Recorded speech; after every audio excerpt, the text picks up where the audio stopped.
আমরা কীভাবে এত তাড়াতাড়ি ভুলে যাই?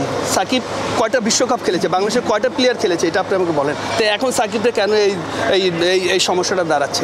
তাই নিশ্চয়ই তো এটা আমাদের তো এটা এই বাংলাদেশ টিম প্লেয়ার সাকিবের যদি সমস্যা হয় তো সমস্যা কিন্তু আমাদের পুরো বাংলাদেশ টিমের, এটা কিন্তু বাংলাদেশ টিমেই ক্যারি করবে। আজকে সাকিব নাই টিমে তো হতাশা কিন্তু একটা থাকবে। আপনি দেখেন সাকিব কত বছর খেলেছে বাংলাদেশ টিমে, সেটাই আপনি তখনই হয় না সাকিব সারা দুনিয়ার ভিতরে 1 নম্বর প্লেয়ার ছিল, আর এখন মানে ওই রিটায়ারের সময় এখন হচ্ছে ওই চাকিং বলে। তাই এতদিন আপনার আইসিসি কী করেছে, এতদিন আপনার বোর্ডের লোকজন কী করেছে? আপনার সবথেকে বেশি লিউবাই তো সাকিবের কাছেতে দেখেছে যখন আবানিতে খেলে, আমি খেলি। তা আমার কথা হলো সুতরাং এতদিন পর কেন আমার এই কথাটা উঠবে? তা আমার কথা হলো যে ওই যেটা বলতেছে চাকিং হচ্ছে, বাট ওইটা আমাকে আমি মনে করি কিছু না। ওটা দেখা যায় যে আমাদের সাথে কাজ করে বা যারা এই টাইপের আছে দেখা যাচ্ছে আপনার 2 দিনের ভিতরে আমি এটা সমাধান করতে পারবো। আমাকে এটা কিছু না। মেন জিনিসটা যে আমাদের মেন্টালি কোন চিন্তা নিয়ে গেছে, এটা হলো সবথেকে বড়। ভাইয়া চ্যাম্পিয়ন্স ট্রফি তো দল দিয়েছে আজকে, দেখেছেন অনেক প্লেয়ার নেই, যেমন লিটন নেই, সাকিব নেই, কেমন লেগেছে? আর দেখেন একটা বড় টুর্নামেন্ট খেলতে গেলে আমার কিন্তু আগেতেই চিন্তা ভাবনা করতে হবে আমার টিমটা কীভাবে গুছাবো। তারপর দেখেন যে অনেক নতুন প্লেয়ার নিচ্ছে বা পুরান প্লেয়ার বাদ দিচ্ছে, তা এমনকি এটা একটা ভালো। বাট তারপর দেখা যায় নতুন প্লেয়ার ওখানে কি পারফর্ম করে, এটা সবথেকে বড় ইম্পর্টেন্ট। কারণ কি যেসব প্লেয়ার লং সময় আপনি দিয়ে গেছে আর এই টপ লেভেলের ক্রিকেটটা দেখা যায় যে ওরা কিন্তু ওখানে সেট হয়ে গেছে। বাট একটা ওখান থেকে সেট প্লেয়ারের যদি আপনি একটা ব্রেক দিয়ে দেন তাহলে ব্রেকের জায়গাটা আপনি পূরণ করতে পারবেন কিনা, এটা বড় ইম্পর্টেন্ট। রবি ভাই, আমরা যদি সাকিবের কথাটা বলি, যেমন লিপু ভাই আজকে বলেছে যে ওর বোলিংটা নিষিদ্ধ দেখে আমরা শুধু ব্যাটসম্যান সাকিবকে বিবেচনা করিনি। আপনি যদি ওয়ানডে দেখেন বাংলাদেশের 3rd হাইয়েস্ট রান তার, অ্যাভারেজে তামিম মুশফিকের চেয়েও তার অ্যাভারেজ ভালো। এবং আপনি যদি লাস্ট পারফরমেন্সও দেখেন 1 বছরের, সেখানেও কিন্তু অ্যাভারেজে তিনি মুশফিক শান্তর পরপরই অবস্থান। আপনি দেখেন সাকিব কত বছর খেলেছে বাংলাদেশ টিমে, সেটাই আপনি তখনই হয় না সাকিব সারা দুনিয়ার ভিতরে 1 নম্বর প্লেয়ার ছিল, আর এখন মানে ওই রিটায়ারের সময় এখন হচ্ছে ওই চাকিং বলে। তাই এতদিন আপনার আইসিসি কী করেছে, এতদিন আপনার বোর্ডের লোকজন কী করেছে? আপনার সবথেকে বেশি লিউবাই তো সাকিবের কাছেতে দেখেছে যখন আবানিতে খেলে, আমি খেলি। তা আমার কথা হলো সুতরাং এতদিন পর কেন আমার এই কথাটা উঠবে?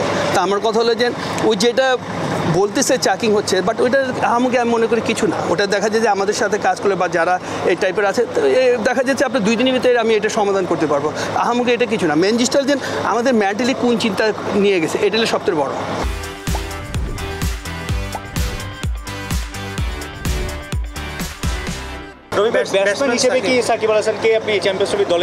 আর দেখেন এখন যদি আপনি মনে করেন আমাকে যে কোনো জায়গায় খেলতে পারে, হতে পারে যে না আমার আঙুলে ব্যথা, আমি বল করতে পারতেছি না, হয় না মাঠে আঙুলে টেস্ট ম্যাচ খেলতেছি বা ওটা খেলে আমার হাত ছিলা গেছে, আমি ব্যাটিং করলাম, তো হতে পারে। এখন আপনি আমাকে কীভাবে নিচ্ছেন ওইটা হলো সবথেকে বেটার, সেটাই হলো আপনি বেটার। এখন যদি মনে করেন সাকিবের ওখানে দরকার, তা আমি মনে করি অবশ্যই দরকার। কারণ কি সাকিবের মতন প্লেয়ার আপনার নেক্সট কী বলে একযোগে হবে কিনা সন্দেহ আছে। তাই আমার কথা হলো যে পর্যন্ত দিতে পারে দেখ। আমার কথা হলো যে রাজনীতিভাবে যে সমস্যা হয়েছে এটা রাজনীতিভাবে ওটা সমাধান করবে, বাট আমার ক্রিকেটের জন্য তো না। তো এটা মনে করি বাংলাদেশের জন্য খুবই ভবিষ্যতে খারাপ। 2019 বিশ্বকাপে 606 রান করেছিলেন, দুর্দান্ত ব্যাটিং করেছিলেন, 2টো সেঞ্চুরি। সাকিব কিন্তু সবশেষ যে ওয়ার্ল্ড কাপ হলো দিল্লিতে, সেখানে কিন্তু 80 ওভার একটা ইনিংস খেলে বাংলাদেশকে চ্যাম্পিয়ন্স ট্রফিতে ওঠানোর পেছনে সাকিবের একটা অবদান। সো ওয়ানডে ফরম্যাটে সাকিব তো প্রুভেন। আমরা কীভাবে এত তাড়াতাড়ি ভুলে যাই? সাকিব কয়টা বিশ্বকাপ খেলেছে, বাংলাদেশের কয়টা প্লেয়ার খেলেছে, এটা আপনি আমাকে বলেন। তো এখন সাকিবটা কেন এই সমস্যাটা দাঁড়াচ্ছে? তাই নিশ্চয়ই তো এটা আমাদের তো এটা এই বাংলাদেশ টিম প্লেয়ার সাকিবের যদি সমস্যা হয় তো সমস্যা কিন্তু আমাদের পুরো বাংলাদেশ টিমের, এটা কিন্তু বাংলাদেশ টিমেই ক্যারি করবে। আজকে সাকিব নাই টিমে তো হতাশা কিন্তু একটা থাকবে। তো সুতরাং এটা কিন্তু ওই করবে। তারপরে লিটন দেখেন একটা সিনিয়র প্লেয়ার, হতে পারে পারফর্ম হচ্ছে না কেন, এটা আপনি বিসিবি তার সাথে আলাপ করতে পারে। বাট আমি মনে করি একবারে বাদ দেওয়াটা এটা উচিত ছিল না। কারণ কি এই লেভেলে কিন্তু আপনি দেখেন বিশ্বকাপ লেভেলে কিন্তু এই লিটন দাস কিন্তু অনেক রান করেছে। তা আমার কথা লিটনের মতন প্লেয়ারটা আপনি যদি একবারই বাদ দিয়ে দেন তাহলে দেখা যাচ্ছে ওর মেন্টাল তো এমনিই তো ডাউন। বাট আপনার দেখা যাচ্ছে আপনি গার্জিয়ান কাকে বলে, গার্জিয়ান আমার সময় যখন খারাপ যায় তখন আমার গার্জিয়ান আমার পাশে থাকবে। এখন দেখা যাচ্ছে যে ওর পাশে কেউ নাই। তা আমি মনে করি এটা কিন্তু একটা হতাশা।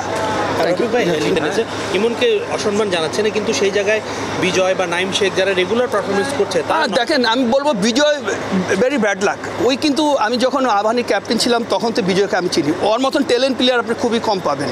আপনি দেখেন যে আজকে যদি মুশফিকুর রহিম যদি ওই কিপিং কাম ব্যাটসম্যান হিসেবে খেলে, এখন তো কিপিং করে না, ওই ফিল্ডিং করে, তাই ওর তো বেটার উই। তা আমার কাছে কেন করবেন না? আপনি দেখেন ডোমেস্টিকে হাইস্ট রান করে কয়েক বছর, মানে কোয়ালিটি ব্যাটিং করতেছে। আপনি দেখেন এই বিপিএলের মতন জায়গায় আসলে ভালো ক্রিকেট খেলতে। তা আমার কথা আপনার চয়েসটা কোথায় থাকবেন? এখন যদি আপনি আমাকে অন্য চোখে দেখেন তাহলে ক্রিকেটটা কিন্তু হবে না। আপনি ক্রিকেট যেভাবে আমরা আগাচ্ছি তাকে দেখা যায় অর্থে বেশি পিছিয়ে যাবে।